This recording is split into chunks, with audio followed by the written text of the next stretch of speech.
Assalamualaikum warahmatullahi wabarakatuh. Selamat pagi, selamat siang, dan selamat malam bagi para penonton yang menonton video ini. Pertama-tama terima kasih atas kesempatan yang telah diberikan kepada saya. Perkenalkan, saya Fadia Syafiqah Firman dengan NIM H071251019 dari program studi Sistem Informasi Fakultas Matematika dan Ilmu Pengetahuan Alam Universitas Hasanuddin Angkatan 2025. Pada video kali ini saya akan membahas dan menjelaskan mengenai sebuah solusi dari permasalahan yang sering beredar di kalangan masyarakat Indonesia mengenai pengembangan sistem informasi. Permasalahan yang saya angkat berada di bidang ekonomi, lebih tepatnya pada UMKM masyarakat Indonesia. Dengan solusi yang kami tawarkan berjudul penerapan decision support system dan predictive analytics untuk mengatasi isu waste management dan inefisiensi stok pada UMKM lokal. Nah, jika kita berbicara tentang perekonomian Indonesia, kita tidak bisa melepas perhatian dari sektor usaha mikro, kecil, dan menengah atau UMKM. UMKM adalah tulang punggung sejati ekonomi nasional. Sektor ini bukan hanya menyerap mayoritas tenaga kerja, tetapi juga mengarahkan roda ekonomi di tingkat paling rendah dan menjaga daya beli masyarakat Indonesia tetap stabil. Namun, di balik kontribusinya, jalan yang dilalui oleh pelaku UMKM tidak selalu mulus. Mereka sering sekali terjebak dalam masalah operasional yang klasik dan berulang. Dua isu krusial yang sering kami jumpai di lapangan adalah manajemen limbah atau waste management yang sangat buruk, serta tata kelola stok barang yang tidak efisien. Mengapa hal ini terus terjadi? Akar masalahnya terletak pada metode pengelolaan. Mayoritas UMKM lokal kita hanya mengandalkan pencatatan konvensional di buku manual, atau bahkan lebih ekstrimnya hanya mengandalkan intuisi atau perkiraan subjektif dari pemilik usaha. Mari kita ambil contoh nyata pada industri kuliner dan food beverage berskala lokal. Pemilik usaha sering sekali berspekulasi membeli bahan baku segar dalam jumlah besar karena akhir pekan ini akan ramai pembeli. Namun, ketika realitas pasarnya sedang sepi, bahan baku tersebut akan menumpuk, membusuk, dan akhirnya terbuang menjadi sampah visual maupun pada lingkungan. Sebaliknya, ketika mereka bersikap terlalu sensitif dan menyetok terlalu sedikit, mereka justru kehilangan potensi keuntungan atau lost sales karena produknya habis saat dicari oleh para pelanggan. Ketidakpastian dan fluktuasi inilah yang membuktikan bahwa UMKM tidak bisa lagi bertumpu pada tebak-tebakan. Mereka membutuhkan intervensi teknologi yang mampu mengubah data mentah menjadi keputusan bisnis yang presisi. Oleh karena itu, saya hadir membawa solusi Integrated Decision Support System atau DSS dan Predictive Analytics sebagai jawaban atas tantangan ini. Sebelum kita membahas teknologi yang saya tawarkan, mari kita membahas mengenai masalah yang UMKM hadapi sehingga kita paham mengenai urgensi dari tantangan ini. Masalah pertama adalah waste management atau pengolahan sisa produksi. Dalam rantai pasok UMKM, khususnya sektor kuliner, kafe, pertanian, ataupun retail modern, setiap bahan baku memiliki masa kadaluarsanya. Ketika manajemen inventaris buruk, terjadilah akumulasi bahan baku terbuang. Dampaknya tidak sesederhana barang dibuang. Dari kacamata finansial, ini adalah kebocoran modal atau capital bleeding. Modal yang seharusnya berputar menjadi keuntungan justru tertahan di tempat sampah. Secara ekologis pula, tumpukan limbah organik sisa makanan menghasilkan gas metana yang memperburuk emisi rumah kaca. Jadi ini bukan sekedar masalah internal toko, melainkan masalah lingkungan global. Masalah kedua adalah inefisiensi stok akibat buta data. Tanpa adanya sistem penjejakan atau tracking yang real time, pelaku UMKM kerap mengalami kesulitan mendasar. Mereka tidak tahu kapan harus memesan ulang atau reorder point, beberapa kuantitas optimal harus dipesan atau economic order quantity, dan produk mana yang sebenarnya menjadi dead stock atau tidak laku. Banyak pelaku usaha berargumen, saya sudah jualan 10 tahun, saya tahu pula lewat pengalaman. Tentu pengalaman itu adalah hal yang berharga. Namun di era digital ini, perilaku konsumen berubah dengan sangat dinamis. Pola permintaan pelanggan dipengaruhi oleh banyak variabel eksternal seperti cuaca, hari libur nasional, awal bulan pasca gajian, hingga tren yang mendadak viral di media sosial. Mengandalkan memori manusia untuk mengingat semua variabel ini tentunya memiliki banyak resiko. Tanpa analisis data yang terstruktur, UMKM akan selalu terlambat merespon pasar yang ada. Sekarang mari kita masuk ke pilar solusi yang pertama, yaitu Decision Support System atau DSS atau sistem pendukung keputusan. Nah, sebenarnya apa sih DSS itu? Nah, secara sederhana, DSS adalah sistem berbasis komputer yang dirancang secara khusus untuk membantu para manajer atau pemilik usaha dalam mengambil keputusan terbaik dari berbagai alternatif yang ada. Satu hal yang perlu digarisbawahi adalah DSS tidak hadir untuk menggantikan posisi ataupun intuisi manusia. Sistem ini bertindak sebagai asisten cerdas atau penasihat berbasis data yang memberikan fakta, opsi, analisis risiko kepada pemilik UMKM. Nah, bagaimana DSS mengonstruksi sebuah keputusan? Sistem ini bekerja dengan mengagregasikan berbagai sumber data internal usaha. Data tersebut meliputi histori penjualan harian, posisi stok terkini di gudang ataupun etalase, kecepatan perputaran item barang, dan durasi pengiriman dari pihak supplier ataupun vendor. Data mentah yang awalnya berupa angka-angka rumit di dalam tabel kemudian diolah oleh mesin pengeksekusi DSS. Hasil akhirnya direpresentasikan dalam bentuk visual yang ramah pengguna seperti grafik tren, indikator warna, dan notifikasi otomatis. Sebagai contoh konkret, jika stok tepung terigu di gudang tersisa 5 kg dan diprediksi habis dalam 2 hari, DSS akan langsung memunculkan peringatan stok berupa stok kritis, segera lakukan pemesanan ulang sebanyak 20 kg ke supplier. Dengan asisten digital seperti ini, pemilik UMKM dapat memangkas waktu operasional yang biasanya habis untuk bongkar muat gudang secara manual dan mengalihkan energinya untuk strategi ekspansi bisnis. Pilar kedua yang menjadi motor penggerak kecerdasan sistem ini adalah Predictive Analytics atau analisis prediktif. Jika DSS bertugas memberikan rekomendasi tindakan saat ini, maka Predictive Analytics bertugas untuk melihat masa depan. Predictive Analytics adalah cabang dari analisis data tingkat lanjut yang memanfaatkan data historis, algoritma statistik, dan teknik machine learning untuk memprediksi kemungkinan terjadinya suatu peristiwa di masa depan.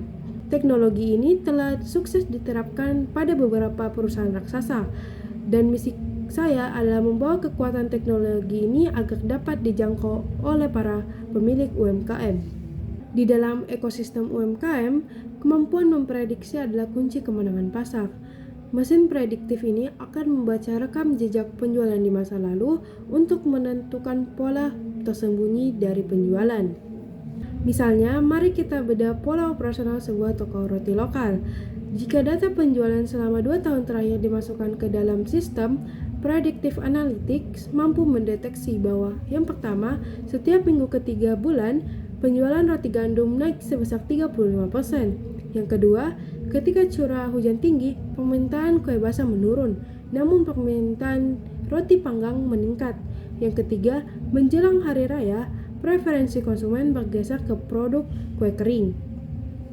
Berdasarkan temuan pola matematis berikut, sistem akan memproyeksikan kebutuhan bahan baku secara akurat untuk bulan depan. Hasilnya, pemilik toko dapat memesan mentega, tepung, dan telur dengan volume yang pas.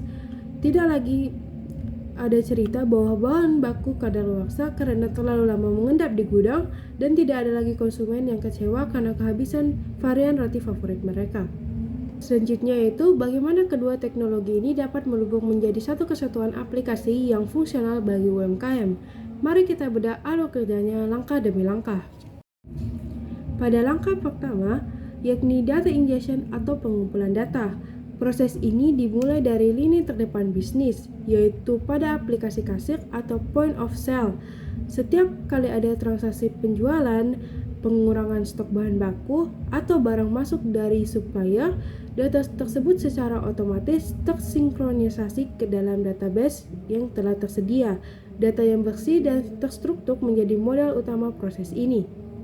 Pada langkah kedua, yakni pattern recognition atau analisis prediktif, data historis yang tersimpan dalam database secara berkala diolah oleh predictive analytics menggunakan algoritma peramalan seperti time series analysis atau linear regression. Sistem akan menghitung proyeksi permintaan pasar untuk beberapa hari atau minggu ke depan. Pada langkah ketiga, yakni decision engine atau eksekusi DSS. Hasil ramalan dari fase prediktif tadi tidak langsung mentah-mentah diberikan ke pengguna, melainkan diteruskan ke modul DSS. Disinilah aturan bisnis atau business rules diterapkan. DSS akan membandingkan angka ramalan permintaan dengan jumlah stok real di gudang saat itu juga. Pada langkah terakhir atau langkah keempat, yakni user interface dan actionable insight. Terakhir, sistem ini menyajikan hasil olahannya ke dalam dashboard berbasis web atau aplikasi mobile yang dimiliki oleh pelaku UMKM. Antarmukanya atau user interface dibuat seminimalis mungkin. Alih-alih menampilkan rumus matematika yang rumit, sistem hanya akan menampilkan pesan aksi yang jelas seperti prediksi permintaan minggu depan naik. Klik tombol ini untuk otomatis mengirim pesan pemesanan bahan baku ke WhatsApp supplier. Selanjutnya yaitu manfaat bagi ekosistem UMKM. Penerapan konsep integrasi DSS dan predictive analytics ini membawa transformasi positif yang berdampak masif pada beberapa aspek sekaligus. Yang pertama ada reduksi pemborosan bahan baku atau waste reduction. Dengan akurasi prediksi yang tinggi, pembelian bahan baku menjadi sangat terukur. Konsep just in time yang biasa dipakai industri manufaktur besar kini bisa diadopsi oleh UMKM, sehingga sampah sisa produksi bisa ditekan hingga ke titik terendah. Kedua, yakni optimalisasi modal kerja atau inventory efisiensi. Modal pelaku UMKM sering sekali macet karena tertanam pada stok barang yang tidak laku atau overstocking. Dengan sistem ini, perputaran barang menjadi lebih sehat, sehingga arus kas atau cash flow perusahaan menjadi jauh lebih akurat dan baik. Yang ketiga ialah efisiensi biaya operasional atau cost saving. Mengurangi limbah dan mengoptimalkan persediaan secara langsung memotong pengeluaran yang tidak perlu, seperti biaya penyimpanan tambahan atau kerugian akibat barang rusak. Margin keuntungan UMKM pun otomatis meningkat. Yang keempat ialah peningkatan loyalitas pelanggan. Konsumen menyukai konsistensi. Ketika mereka mendatangi toko UMKM dan produk yang mereka cari selalu tersedia atau always in stock, kepuasan mereka akan meningkat, yang berujung pada pembelian berulang ataupun repeat order. Dan terakhir atau yang kelima, kontribusi terhadap ekonomi hijau atau sustainable. Dengan menekan volume limbah organik maupun anorganik dari sisa operasional, UMKM lokal turut ambil bagian dalam gerakan menjaga kelestarian lingkungan hidup dan mendukung pembangunan berkelanjutan. Selanjutnya itu tantangan implementasi dan solusi strategis. Saya menyadari bahwa membumikan teknologi mutakhir ke sektor UMKM memiliki tantangan tersendiri pada realitasnya. Namun, saya telah merumuskan mitigasi dan solusi untuk setiap tantangan tersebut. Pada tantangan pertama yakni kesenjangan literasi digital. Faktanya tidak semua pelaku UMKM lokal melek teknologi. Banyak dari mereka yang merasa terintimidasi oleh aplikasi yang tampak rumit. Solusinya, saya menekankan pada pendekatan user-centered design. Antarmuka sistem dikembangkan dengan prinsip navigasi satu klik, menggunakan bahasa Indonesia yang kasual, serta dilengkapi panduan visual atau ikon yang intuitif. Jika pengguna bisa mengoperasikan aplikasi pesan instan, mereka pasti bisa menggunakan sistem ini juga. Tantangan kedua yakni kualitas dan konsistensi data. Akurasi prediksi sangat bergantung pada kualitas data yang dimasukkan. Jika karyawan malas mencatat transaksi, maka prediksi sistem akan meleset. Solusinya, saya mengintegrasikan sistem pencatatan dengan fitur otomatisasi. Misalnya, pengguna memindai kode batang atau barcode scanner, portable berbasis kamera ponsel, atau integrasi langsung dengan gerbang pembayaran digital atau KRIS, sehingga data transaksi tercatat otomatis tanpa perlu input manual yang melelahkan. Tantangan terakhir atau tantangan ketiga yaitu persepsi biaya investasi teknologi yang mahal. Banyak UMKM yang mundur ketika mendengar istilah AI, data analytics, atau advanced system karena mengira biaya mencapai puluhan juta rupiah. Solusinya, sistem ini dirancang menggunakan arsitektur cloud computing dengan model bisnis software as a service atau SaaS. UMKM tidak perlu membayar servis fisik yang mahal. Mereka cukup berlangganan dengan biaya mikro yang sangat terjangkau sebanding dengan biaya operasional bulanan mereka. Para penonton sekalian, kita telah sampai di penghujung presentasi dan pembahasan mengenai UMKM lokal dan solusi yang saya sediakan. Sebagai kesimpulan akhirnya, isu waste management dan inefisiensi stok bukanlah masalah sepele yang bisa diabaikan secara terus-menerus. Masalah ini adalah jangkar yang menahan UMKM lokal kita untuk bisa naik kelas dan bersaing di kancah yang lebih luas. Melalui ide inovasi penerapan decision support system dan predictive analytics ini, saya tidak hanya memberikan sebuah aplikasi pengingat, melainkan sebuah instrumen yang strategis. Kombinasi dari kemampuan memprediksi masa depan lewat data historis serta ketepatan dalam merumuskan rekomendasi keputusan akan menjadi motor penggerak baru bagi efisiensi UMKM. Teknologi ini memposisikan pelaku usaha bukan lagi sebagai pihak yang pasif merespon pasar, melainkan entitas bisnis yang proaktif, efisien, menguntungkan, dan ramah terhadap lingkungan sekitar. Transformasi digital bukan lagi sebuah pilihan bagi UMKM, melainkan sebuah keniscayaan untuk bertahan dan berkembang. Mari kita dukung UMKM lokal kita untuk naik kelas, berbasis data, dan berdampak nyata bagi masyarakat dan bangsa. Sekian dari presentasi saya. Mohon maaf jika ada kesalahan kata. Saya tutup. Wassalamualaikum warahmatullahi wabarakatuh.